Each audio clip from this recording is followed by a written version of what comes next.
Hi, Candace. Hey, Scott. So last week, I did a solo episode and I talked about kind of all things Christmas From the Disney perspective. from the Disney perspective. Okay. So we're going to do some more deep dives into Christmas around Disney World today.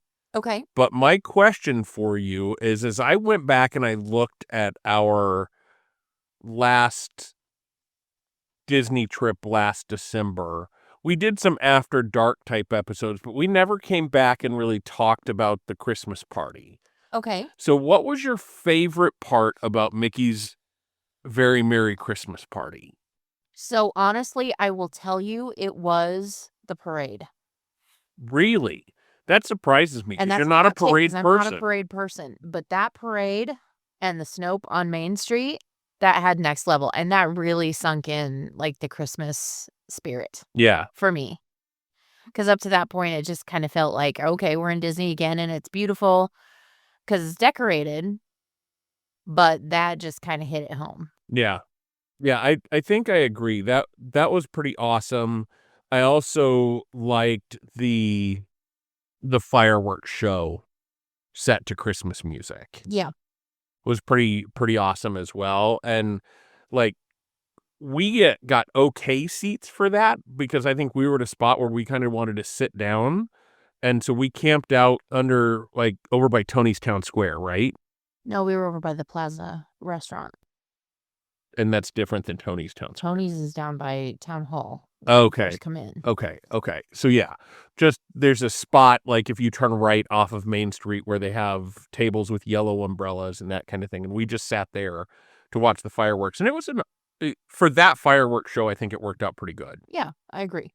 So yeah, I agree. Those are the moments that kind of make it feel like Christmas. The snowing on Main Street, all of that kind of stuff is just really cool. So what we're going to do today is we're going to do a deep dive into both the Mickey's, I keep wanting to say not so scary Christmas party, but that's not right. Well, it wasn't scary. So, I mean, that kind of qualifies. Right. But the Mickey's Very Merry Christmas Party and then Jollywood Nights. We'll talk a little bit about what that entails, and as we have experience with things, we'll share our perspective on those as well. So sit back, grab a drink, grab a frosted sugar cookie, do whatever you're going to do, and enjoy the rest of the episode. Hey, welcome to Hanging at the Hangar Bar. I'm Scott. And I'm Candace. We're here to chat all things Disney as child-free Disney adults. Stories, snacks, and a little magic along the way. Grab a drink and get comfy and come hang out with us.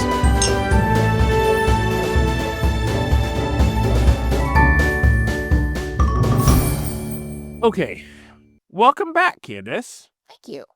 I'm glad to be here. I'm glad you're here with me this week. Thank you. It's always better when you are a part of the show. I appreciate that. Today, as I mentioned in the open, we are going to do a little bit of deep dive into two different very special things that you can do at Disney World during the Christmas season. Okay. And when I say the Christmas season, I mean starting November 1st and going through December 31st. So, to be fair, you could call it a holiday season because we do have Thanksgiving in there as well. Right. It is very much geared toward the winter holiday. Yes. With trees and some sort of mythical creature that brings you gifts. Right. Depending on your culture. And Disney's first Christmas party was November 7th. Charming. Yeah. Well, but that doesn't surprise me because Halloween starts in July. Right. If we're being honest. Yes. So Disney is good at parting people with their money, and really? How they part people with their money is by having Christmas parties on November 7th. Mm-hmm. Mm-hmm. Yeah. So I think, do you want to start at Jollywood Nights because we have less experience with that? Yes. Or do you want to start with the Mickey's Christmas party because we know it better? No, let's start with Jollywood Nights. Okay. So let's just do a little bit of what Jollywood Nights is. Okay. So it's a newer Christmas party around Disney World, and it's like Mickey's Very Merry, it is a separate ticketed event that allows you to get into the park as early as like 4 or 5 o'clock in the afternoon. Check your tickets, check whatever.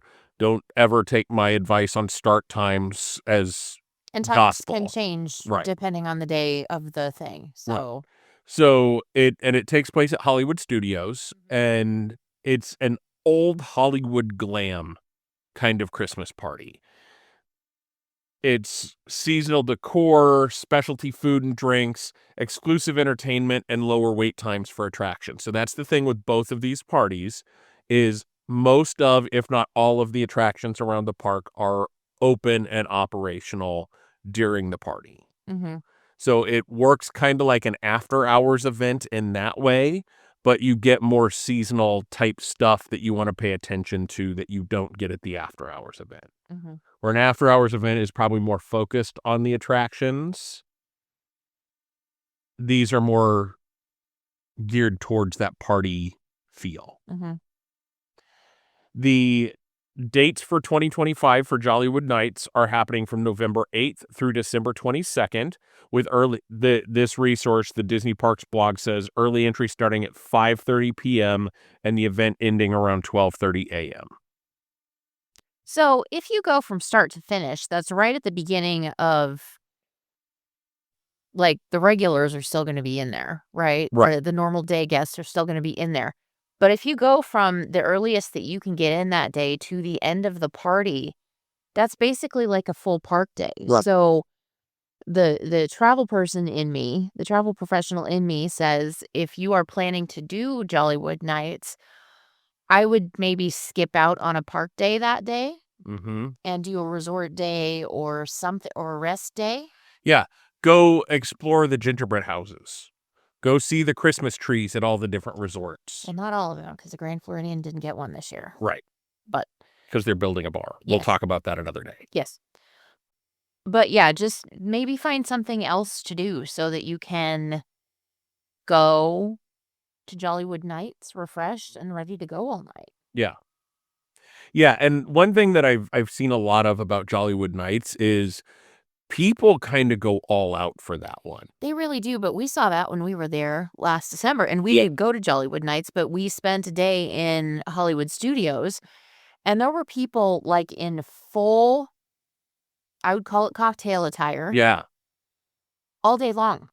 Yeah. Like, heels and the whole shebang, and Yeah. props to those people, cause no. Bless their feet. Yeah. Yeah. But, like, flapper dresses, like, they were really living into that kind of old Hollywood glam It was feel. incredible.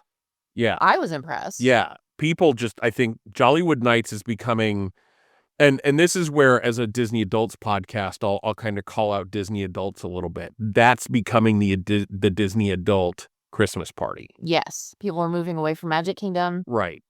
and into Hollywood Studios, which I think there's a market for. Right, 100%.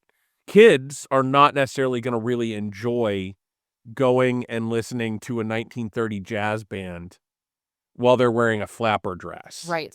Like, even the old souls that of kids probably aren't there yet. No. But by the time you're in your late 20s, early 30s, and you start to be like, themed parties are kind of fun, Uh-huh.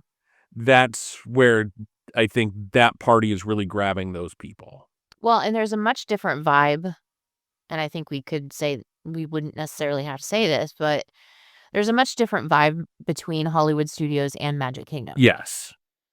And I think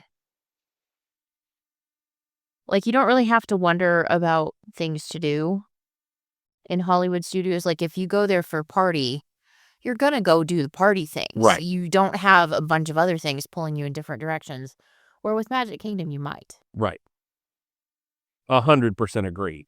Yeah, and I think, like, at Hollywood Studios, the party is more centralized Yeah. to the entrance of the park over by the Hollywood Tower, Mm-hmm. like, Sunset Sunset Boulevard, that Yep. kind of area is where the part over by the Chinese theater. We'll talk a little bit about that in a minute. Yes. But that's where it feels like the party is happening.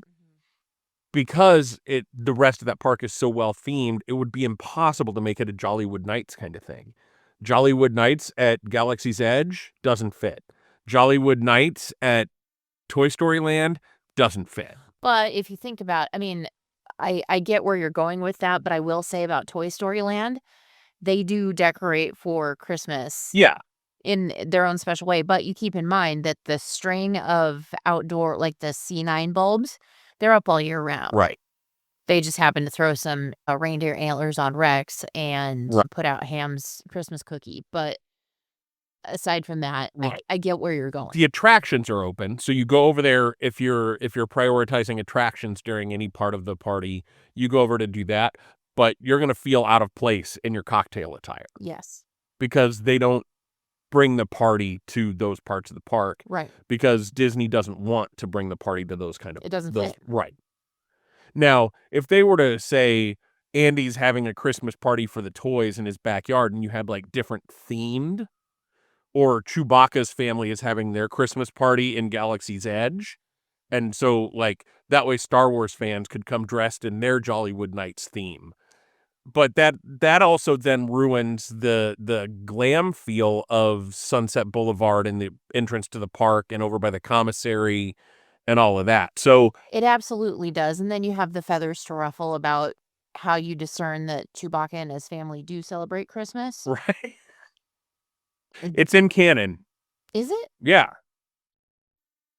There's an entire Star Wars where we could go completely off the rails here, and I think we need Andy and Jackson here for this. I would agree. But there is an entire holiday special that is all about hooking Chewbacca back up with his family for Christmas.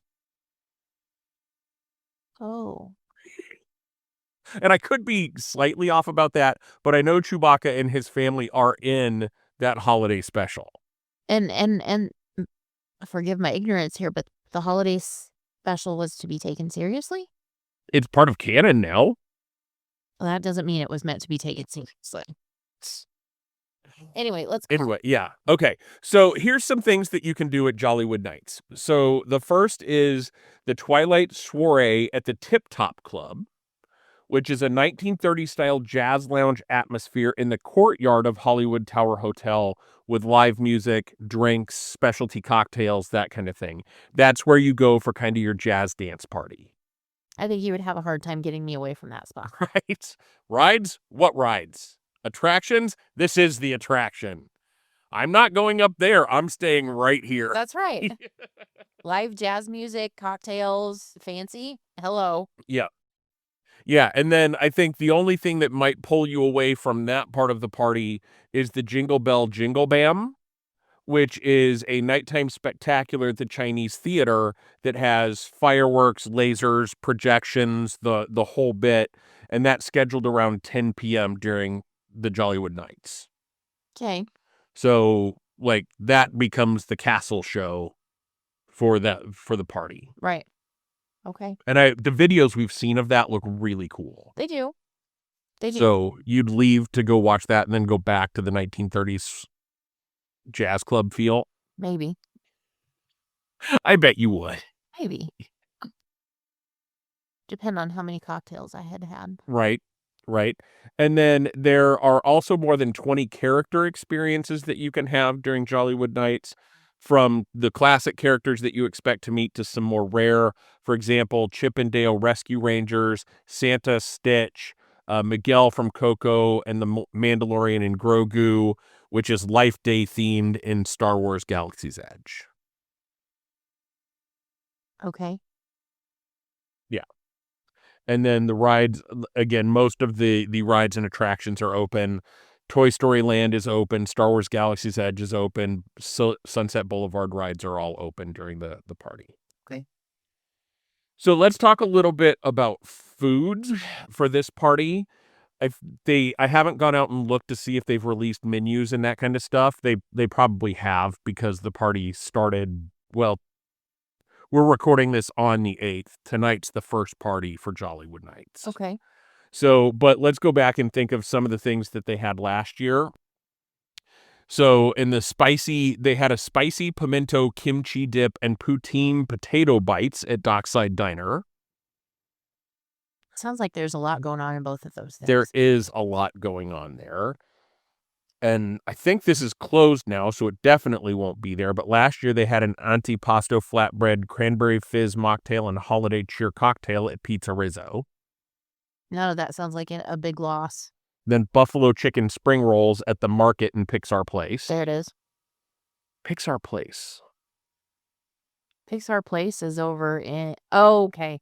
That's that one little alleyway. Okay. Yeah. That's where the Joffrey's is. Yes. Okay, yes. And then they have an In Holiday Fashioned, which is a cocktail and caramel apple cider mocktail, clearly leaning more adult friendly. So it sounds like In Holiday Fashioned is an old fashioned type cocktail, and then they have a caramel apple cider mocktail, Okay. which so sweet. Yeah. Well, but that's the thing with a lot of and so far this menu is doing a great job of leaning savory, Right. but I know that your experience at Epcot last year, so much sugar, Yeah. and I think that just tracks with the holiday treats across the board. So I'm glad to see that they've got some more savory Yeah. options. Yeah. So we might, when we talk about in an episode in a week or two, when we talk about the festival of the holidays, we might come back and talk a little bit more food at some of the parties too, as we learn more about the menus for them. So let me just see if there's anything else. So another thing to think about, they limit the number of tickets that they sell to these, so crowds are going to be lower. If you're hanging out at the party spots, it's going to feel busier because everybody's going to kind of filter to those party spots. So if you need to find a place to relax or whatever, that might be a time to go find an attraction in Toy Story Land or in Galaxy's Edge to get away from that party feel where everybody's hanging out, or when everybody's hanging out for the fireworks, if you're not interested in that, going and finding your quiet there because there are less people in park, it might just not feel like it. Mm. You know what I mean? Yes. So any tips that you have about how to best plan for a party? Like, do you think it's wise to say, to go in with a plan of here's the snacks that I want to have, or here's the parts of the party that I can't miss? Or do you like the idea of just going in, wandering around and kind of finding the party as it happens? So for myself, I'm not a person that's really good at winging it Okay. because I get into a little bit of analysis paralysis and think if I do this, what am I going to miss out on? Like it's a severe case of FOMO. So I need to go in with a plan. I need to go look at menus. I need to kind of plot out what snacks I would like to have and where I can find them. Right. I also like to look at activities to see if there's something that I really, really, really want to see or do. Mm-hmm. And then the rest of it can just kind of happen. Right. But I do like to have at least kind of a pencil outline of what I want to do, just so I'm not just standing there like, where am I going? What am I doing? Those kinds of things. Right. Because, I mean, while you have nearly an entire park day, if you play the times like we were talking earlier, that's still not a lot of time. Right. Yeah, I am more willing to not have a plan going into a regular park day because I know I can experience a normal park day anytime. If I'm getting a ticket to a Christmas party, I want to plan a little bit of here's the things that I absolutely have to do during this Christmas party because they're important to me. So, like making sure you make it to the 1930s party. If you were to go and miss that, you would feel like your ticket wasn't worth it. Right. So find those things that would make it feel like if you don't do them, your ticket wouldn't be worth it. And also, not that it has anything to do with the party, but I think experiencing the entire Rise of the Resistance situation in the dark would be amazing. Yeah, Like that would be cool. getting off the whole thing. Yeah, that would be cool. See that at night Mhm. and in the dark with less wait time. Right. So you get to see the queue.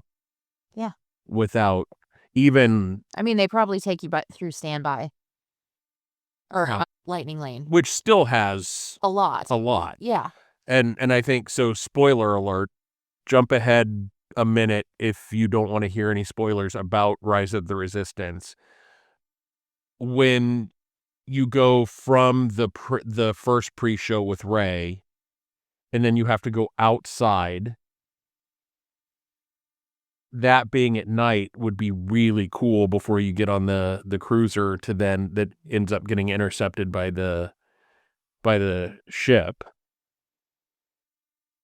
Yeah, That would be really cool. because that entire land just has a different vibe at night. Right. Like, it's really cool. It's really cool in the daytime, Yeah. but is really cool at night. Yeah. Agreed. Okay. So let's jump over to Magic Kingdom Okay. and Mickey's Very Merry Christmas Party. Yeah. That's always a mouthful, so I'm going to start referring to it as the Christmas party. Okay. Again, separate ticketed event, so you can't go to the Christmas party unless you have a specific ticket for the Christmas party. Your normal admission does not get you into either one of these parties. Correct. And pre-plan on this is another pre-planning tip, because tickets for that day's event are probably not going to be available. These things sell out quick, even though prices on them vary. And this stuff can get expensive. Like, we're talking twice the price of a park day ticket Right. for these things if you get close enough to the holidays. Right. So pre-plan. Yeah, pre-plan. And again, it's festive entertainment, ride overlays, things like that happen at the Christmas party. Lots and lots of really cool holiday decor. And then just as is Magic Kingdom starting November 1st, a strong seasonal vibe. Yes. So lots going on there. So here's one of the things that is big, and we'll talk about this a little bit because I think we have a pretty strong opinion about this. They also have complimentary cookies and hot cocoa cider around the park. That sounds so much better than it actually is. And I think it used to be better. I agree. So why did we have such a negative experience with that? Is it because we had built it up so much in our head? Well, I think, like, when you hear Christmas cookies or holiday cookies, whatever you want to call them, hot chocolate, hot cider, those kinds of things, you just get that nostalgic, cozy feeling. Right. Nothing about our experience with getting any of that was cozy or warm feeling. Right.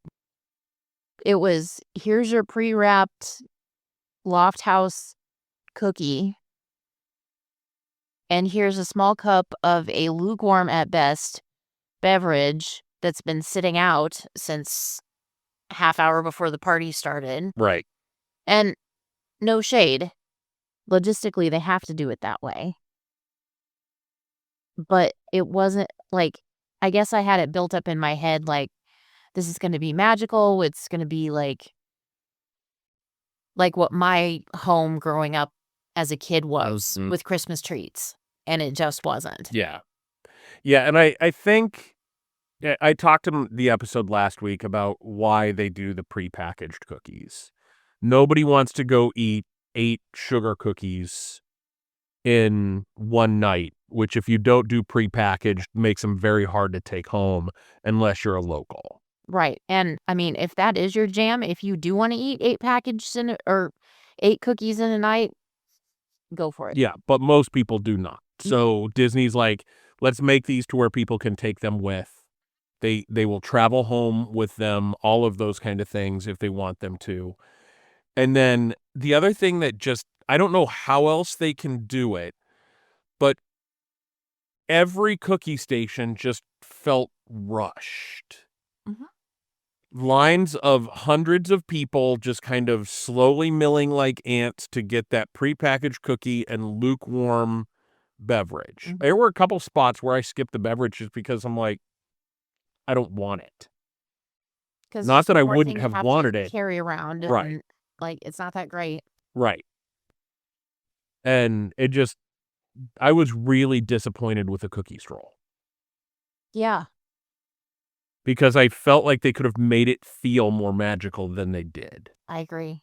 I agree. And again, I'm not throwing any shade at cast members because They're doing the best they can. absolutely they are. But in a couple of those spots, it was just like, Here's your cookie, have a good night. And I think part of that is the way that people treat them, Right. right? It's like, you are a delivery vessel so that I can have this free cookie, Right. but I'm not gonna say hello, I'm not gonna say thank you, I'm not gonna Right. wish you a good night, none of that. I don't know. Yeah. I It's just not pleasant for me at right. all. And I think a lot of that is because of Disney people. Because I had a thought, I'm gonna TM this idea because if Disney steals it, I want my money for it. But I think what happens is Disney people feel like if they talk about cookie stations, Disney people are like, "Oh, there's 8 cookie stations. I have to mark that off of my list that I got a cookie from each cookie station." Right. It becomes a task to complete versus an experience to have. Mhm.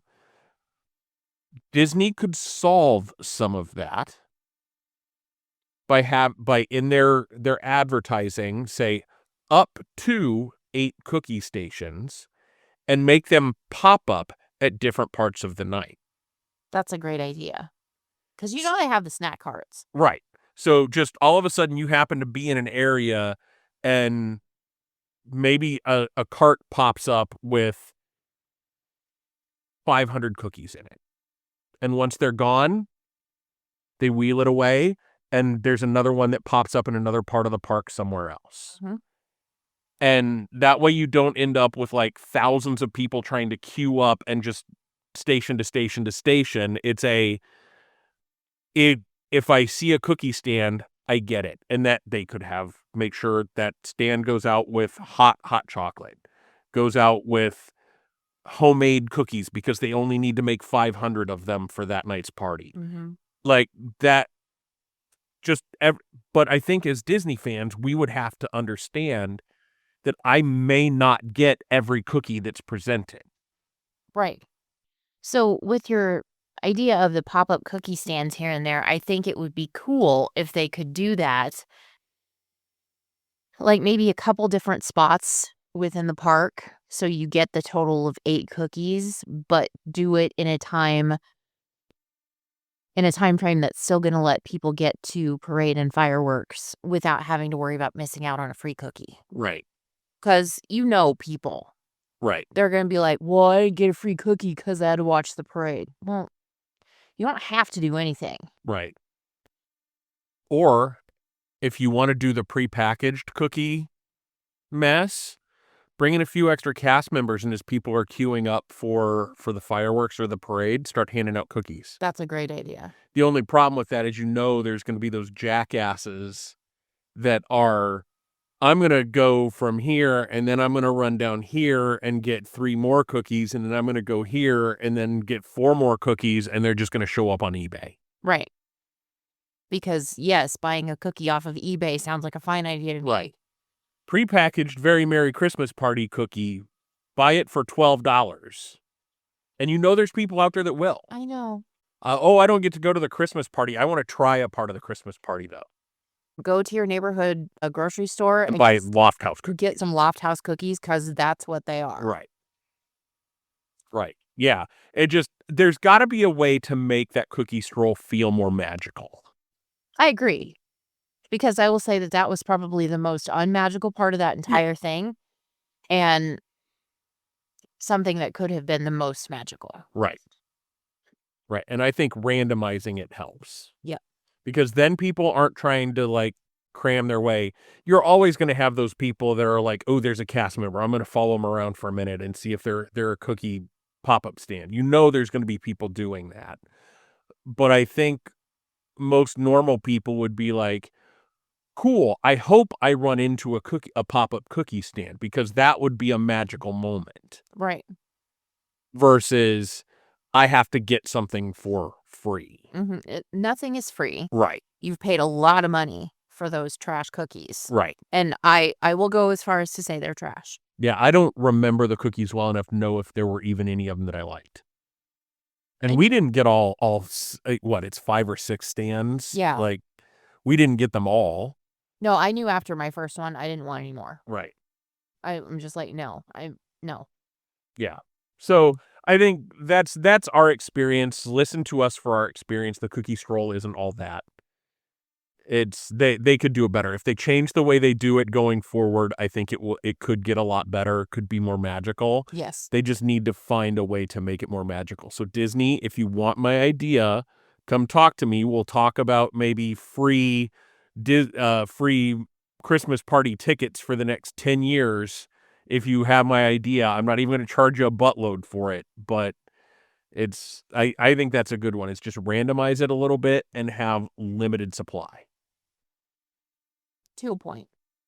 But, like, so here's what I'm saying is, like, you make sure that you have enough cookies that everybody there gets 2, 3, 4 different types of cookies. Yes, but maybe not all 8. Right. Yes. But, like, from a planning perspective, there's 8 different kinds of cookies that are in pop-up stands. Yes. And maybe it's you even tell people, like, pay attention from 5, or if the party starts at 5:30 or 7 or whatever time it starts, pay attention from 7 to 8. Pop-up stands featuring this kind of cookie will appear between 7 and 7:30.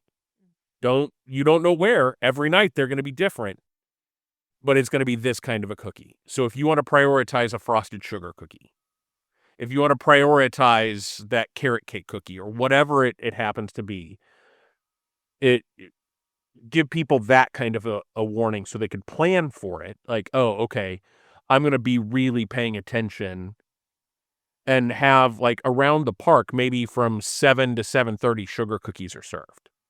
And you have enough for everybody, but they pop up in random places. Mm-hmm.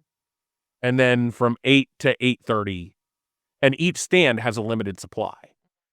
Maybe that's all I'm saying is increase the number of places that you're giving them away. That could be. Or what if, and this just popped into my head, and it might be a real dumb idea, but I'm going to put it out there. What would happen if you assigned each guest? So, like, right now they have 5 cookies, Mhm. right? What if you assigned each guest one of the members of the Fab Five? And there are cookie stands throughout the park, each with a different member of the Fab Five assigned to it. And your guest goes up to that stand, shows their matching token, wristband, whatever the case may be, that shows this is my Fab Five character. Here's your bundle of cookies. Mhm. But you don't know where that stand is going to be. You have Right. to find it. Right. Helps you see more of the party, helps you. Yeah, I love that idea too. And you get all of your cookies all at once. You don't have to miss out on anything. Yep, TM. Exactly, 100% TM. And you can have your mildly hot chocolate or your Yeah. piss warm apple cider if you want. Right, piss warm. Ew. Yeah. This apple cider is exactly 98.6 degrees. Oh. But, I mean, that would be something too, because then nobody would worry about missing out on anything. Right. You wouldn't have people running and shoving and pushing and just go find your character, get your cookies, and then go about your evening. Yeah, and every member of your party might have a different Fab Five character. Huh. So you have to pay attention to where those stands are for every member of your party so they can get their cookies. I like it. I like it. Okay, so moving on. This episode could end up being 4 hours long. We have ideas. We have ideas. So again, just like in Jollywood Nights, rides are open depending on the date, but always fewer crowds at these. It's going to be faster walk-ons. You're going to get onto all the attractions faster. Magic Kingdom has some overlays. The Jingle Cruise overlay. Fantastic. It's great. The Space Mountain has an overlay. You still need a chiropractor, but right, and that's why I haven't done it, but it is Trans-Siberian Orchestra okay. music that's playing, which would be phenomenal. But again, it's not worth my. And the lights are on, right? Or it's brighter. Well, it's Christmas lights, so it's like red and green. Yeah, I think one of the things that I've heard about it is that ride is, like, freaky when you can actually see what's going on. It's terrifying. And, like, at Christmas, it's bright enough that you can see what's going on. Yeah. So it just weirds you out. But the music would help. Yes. Yeah, and I don't remember others that have a holiday overlay. Disney World does not have a Haunted Mansion overlay. Thank God. The cars. Oh, yeah, Speedway. yeah, the Magic Kingdom Speedway has Mhm. an overlay that would probably be the only reason I would ever get on those, because that actually all the videos I've seen that make it look really cool, but But get on the People Mover, you can see the whole thing. yeah, for the most part, yeah. Yeah. Okay, and then again, they also have other specialty beverages and food items that you can buy. We'll talk about that in a little bit. Some of those are also available during standard hours, but they're branded for the event Mhm. as well. And then again, dates for that party are from November into December as well, starting November 7th, going through December 21st. Okay. Check with Disney if you're going to be there and want a ticket, so you know which night they're going on. So let's talk a little bit about some of the key activities. We've done that a little bit already, so we'll just kind of run through them. The signature holiday parade, Once Upon a Christmas Time parade, is magical, So fantastic. good. Watching, like, we are a child-free podcast, but watching kids at that parade is almost as good as watching the parade. Mhm. Kids freak out over that parade, and I don't know why. 'Cause it's cool. You have all your silly, twirly, swirly, gumdrop people and gingerbread people and all of that running Dirty around. reindeer Yeah, and it's a pretty fantastic parade. Tally the elf is back this year. Yep, that's awesome. That's awesome. And then fireworks show is a holiday themed Mhm. fireworks show. Still works in a lot of Disney IP, Yeah. but it's Christmas music and that kind of thing as well. And then your characters that you can meet are holiday versions of all your favorites. I think they even have some princess times open. Different princesses are on at different times, that kind of thing. But you'll And I meet Mickey and Minnie, Goofy, Pluto, all of them in their holiday gear. and I think this is the party where the princesses are with their princes, Oh, yeah, I think you're right. and they are at different meet and greet stations, like, in the castle hub, like, Yes. behind the castle, but in that general area. Yes, you are 100% right. And then it does snow on Main Street during this Don't party. catch them on your tongue. Yeah, it's kind of gross, but it still snows, which snow in Orlando and snow on Main Street, There's nothing like it. nothing like it. Absolutely nothing like it. Again, we always highly recommend the PhotoPass photographers. You get extra magic shots and that kind of thing at the Christmas party as well that are available to you. And then we'll talk a little bit more about some of the snacks, food, and beverages here in a little bit. But anything else from a logistic perspective that you want to talk about for the party? No, I would say going into it though, like, yeah, there's extra snacks and stuff that you can buy, and some of them are savory versus sweet, but I would still probably recommend that if you're going to the park early, which I would recommend just to get your full value of time in there. Right. I would plan to eat something a little more substantial than just party snacks and cookies, Yeah. because you're gonna need it, Yeah. and you're gonna feel like garbage if you don't. Yeah. Yeah, and that's one thing they do have quite a few savory options at the party as well, but again, and I think still Casey's Corner is open. Some of those kind of things, you will be able to find, like, food you can purchase if you need it. If you're on your sugar high and need to come down from that a little bit, you can find it. Like, last year, they had, like, a holiday beef pot roast and a puff pastry. They had turkey meatloaf, or I think they have a turkey meatloaf coming out this year. Again, I have not explored the menus for the party, but that you can find, like, holiday type food if you want it there as well for the party. Sweets like a candy cane tart, they have festive beignets, gingerbread Coke, like Ooh, all of these kind of things that you can find throughout the party, which I think are pretty spectacular. Some of the things from last year, they had a wreath donut, holiday chicken nugget platter. Again, just you can tell by we mentioned it earlier. This Christmas party is more kid family focused than Jollywood Nights. mhm. Holiday chicken nugget platter is not showing up at Jollywood Nights. Well, it might be somewhere. Right. So, yeah, find what you want, and that's the thing about any holiday party or just general Disney. Find what you want, make it yours. Mhm. You're paying for it, so make it yours. Within reason, And always politely and kindly. don't be a Don't be entitled. don't be an entitled asshat and Yes. and but still make it special for you. Find what makes it special for you and live into that. With that same thing, though, I think it's important, and this is kind of our PSA, I think, for this episode. Number one, hydrate. If you are planning on, well, anyway, stay hydrated. You're going to be moving around more than you probably do in the course of your normal life. Right. Stay hydrated. Your muscles need that. Two, if you're drinking alcohol, absolutely stay hydrated. And three, don't veer off your schedule or your dietary norm all that much because you are going to pay for it. Yeah.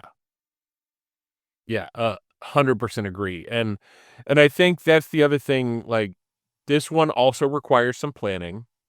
The way it is today, unfortunately, with the if you wanna maximize getting your cookies, I recommend trying to get to those cookie stations early. That way you have the rest of the night to just enjoy the party, but just know that everybody is gonna do that. I think our first cookie that we found was at Columbia Harbor House, Yeah. and we were in line for a prepackaged cookie and a lukewarm cup of hot chocolate for 15 minutes. And that was with a line that was moving constantly. Yeah. There's a lot of people in that line. Yeah. A lot.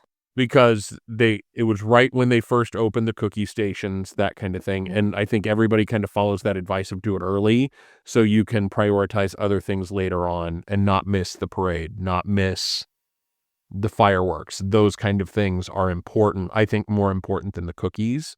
So I think that's why general advice is usually get those cookies out of the way early. Again, Disney randomizes time, randomizes places, that becomes less of an issue.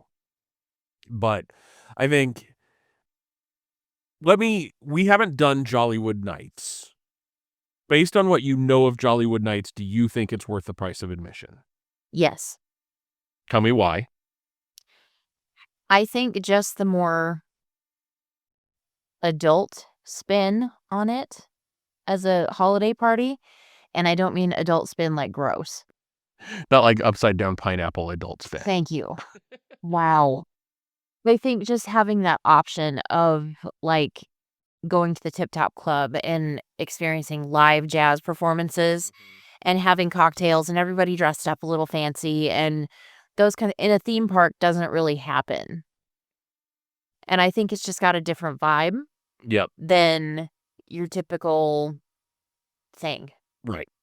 So I would say yes. I could Okay. be very wrong, but I would like to try it. Yeah, me too. Next time we go, if we have to choose between Very Merry Christmas Party and Jollywood Nights, I would ask us to try Jollywood Nights next time. I agree. Just number one, because we haven't done it before, but number two, I think it would be more our vibe. Yep. And that's you saying that with Hollywood Studios being your least favorite park. Yeah. That's a big But you're also a big vibe person. I am. So that's important. Now, we have had experience with the Very Merry Christmas Party. Is that worth the price of admission? To a point. Okay. I would probably pay up to about $175 for that. Anything above that, it's not worth it. So you're willing to go in November.